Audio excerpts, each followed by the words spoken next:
comment vous expliquez le fait qu'il y ait des cadres du courant du futur aujourd'hui qui ont quand même décidé de déposer leur candidature?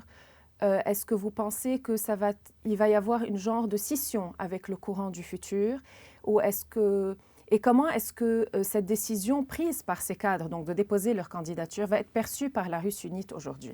Donc il y a deux questions. D'abord, la décision des cadres. Je prends l'exemple de Mustapha Allouche, qui était Oui. vice-président. Mustapha Allouche avait des raisons extra-électorales. Mm. Pour sa décision, il y avait une sorte de démarche de sa part depuis quelques temps de prendre un peu distance sur le plan du discours politique. C'était très OK. connu et sur les plans de position. Il a même rejoint notre groupe qui s'appelle le Majlis al-Watani, le Conseil national contre l'occupation iranienne. Donc c'est une attitude politique tout à fait claire et nette, sans rupture avec le courant du futur. Il n'y a pas de vraie rupture, sauf qu'il a dû déposer sa démission après un contact avec le président Hariri, et c'est la troisième fois qu'il le fait.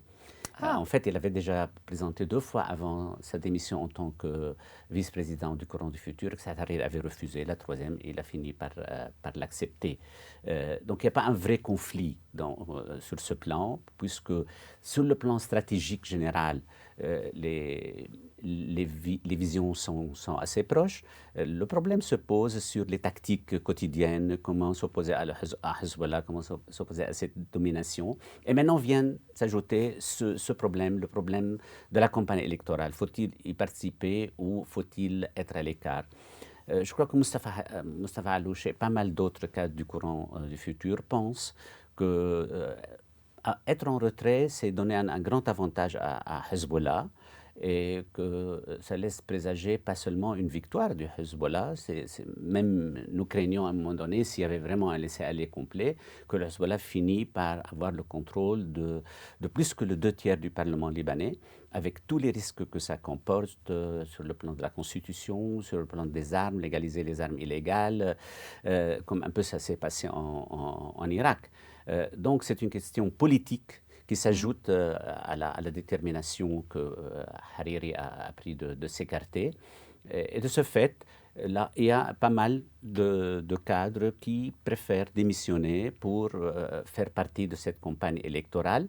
Et je peux dire qu'il y a sans véritable confrontation avec le Coran. Ça, c'est un point. La Russe sunnite actuellement, si vous voulez, au fond d'elle-même, elle vit un peu une sorte, je dirais, de dépression collective. Il faut reconnaître les choses telles qu'elles sont.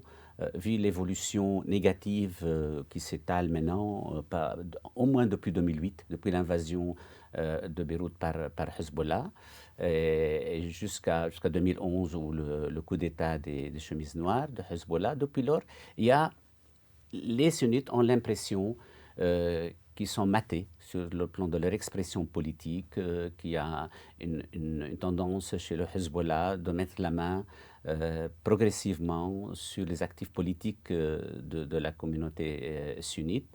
Et à mon avis, le projet de Hezbollah ne vise pas la communauté sunnite, il vise tout le pays. C'est un projet totalitaire très évident. Ce qui est très malheureux, c'est que le Hezbollah a une stratégie très claire et très nette, très évidente, tout le monde la voit. Et en contrepartie, les opposants au Hezbollah se chamaillent sur les petites différences tactiques, les petites différences liées au pouvoir, liées à certaines positions, au nombre de députés, au nombre de ministres, beaucoup plus qu'au choix politique stratégique. Et là, je crois qu'il y a quelque chose à faire pendant cette campagne électorale. Et c'est pour ça que je reviens au Conseil national pour la levée de l'occupation iranienne. Nous avons dit hier que nous n'avons pas de candidat à ces élections, mais nous mettons un mot d'ordre assez haut, dont nous soutenons tous les candidats qui disent qu'ils sont pour la levée de l'occupation iranienne du Liban.